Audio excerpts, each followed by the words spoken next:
the skill, how to even how to learn, how to canvas argument, how to understand the law, how to understand the facts. बड़ा आसान नहीं है कि कैसे वकालत को जाने, क्योंकि वकालत कोई एक इंसिडेंट नहीं है, कोई एक इवेंट नहीं है कि आज हम आए और हो गई, बल्कि वकालत तो एक ऐसा निरंतर चलने वाली श्रृंखला है जो हर रोज कुछ न कुछ आता रहता है. It's not actually an event, it is a कंटिन्यूअम.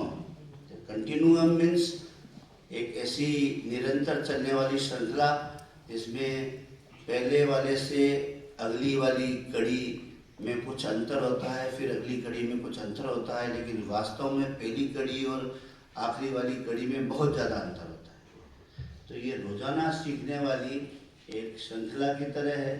इसे एक दिन में न तो सीखा जा सकता है और न इसे समझा जा सकता है.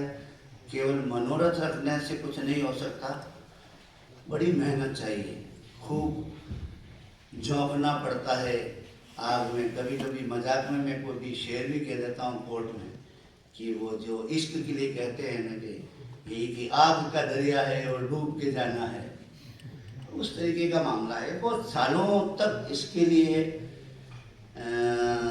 तपना पड़ता है, बहुत सालों तक इसके लिए सीखना पड़ता है. मैं अपनी बात इसलिए नहीं कह रहा कि मैं कोई आत्मश्लाघ करूं या आपको बताऊं कि मैं किस तरह से सफल हो गया और किस तरीके से एक साधारण वकील एक सरकारी स्कूलों में पढ़ा हुआ, हिंदी माध्यम से आया हुआ, गांव का 8 फीट की गली के मोहल्ले में जन्म लेकर शिक्षा लेकर यहाँ आकर के, जैसा दिलीप सिंह जी बता रहे थे, फिर मैंने वकालत का मुकाम हासिल किया, तो फिर डबल एजी बन गया, तो फिर एलिवेट हो गया. तो ये सारा एक नियमित श्रृंखला की तरह होता है. हमको रोजाना कुछ न कुछ सीखना होता है. रोजाना इसके टीके नहीं मिलते हैं.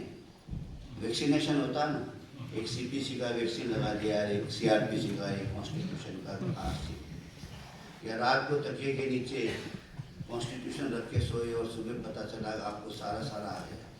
बड़ा परिश्रम लगता है. परिश्रम पर मुझे एक श्लोक भी याद आया संस्कृत का. कुछ दिनों पहले मुझे एक पंडित जी ने सुनाया था कि उद्यमेन ही सिद्ध्यन्ति कार्याणि न मनोरथी. उद्यमेन ही सिद्ध्यन्ति कार्याणि न मनोरथी, न ही सुप्तस्य सिंहस्य प्रवेशयन्ति मुखे मृगा. न ही सुप्तस्य सिंहस्य प्रवेशयन्ति मुखे मृगा. यानी कि परिश्रम से ही कार्य सफल होते हैं. मनोरथ रखने से अपने आप कुछ नहीं होता है. जैसे कि सोते हुए सिंह के मुंह में हिरण अपने आप प्रवेश नहीं करता है, हिरण को भी मेहनत करनी पड़ती है. तो हम लोग जिस व्यवसाय में हैं वहाँ परिश्रम एक ऐसी शर्त है जिसका कोई दूसरा विकल्प नहीं है. स्किल है निश्चित रूप से वकालत किस तरीके से सीखा जाए. तो सबसे पहले जहाँ से प्रारंभ करना चाहिए वो ये है, जो मैं अपने अनुभव से बताना चाहूँगा. मैं सैद्धांतिक रूप से नहीं बता करके अपने अनुभवों से बताना चाहूँगा. वो है कि कानून को किस तरह से समझना है और तथ्यों को किस तरह से समझना है. मैंने आमतौर पर ये महसूस किया है कि अधिवक्ता बंधु तथ्यों के बारे में भी ठीक से जानकारी नहीं रखते हैं. तो जो केस आपके पास है उसके फैक्ट्स पर उसकी मास्टरी होनी चाहिए. फैक्ट्स तो बहुत अच्छी तरीके से, कानून दूसरी बात है, पहले तथ्यों को अच्छी तरीके से समझते हैं. कानून को समझने में कानून को उसको डाइसेक्ट करके पढ़े, उसको विभाजित करके पढ़े, टुकड़ों में करके पढ़े. कानून को समझना, उसको आत्मसात करना है कि कहना क्या चाहता है, इसका जो है पर्पट क्या है, ये ऑब्जेक्ट क्या है, ये लाया क्यों गया था कानून.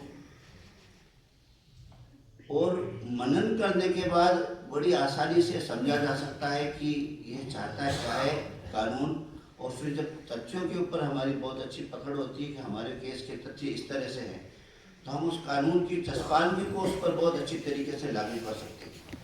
तो ये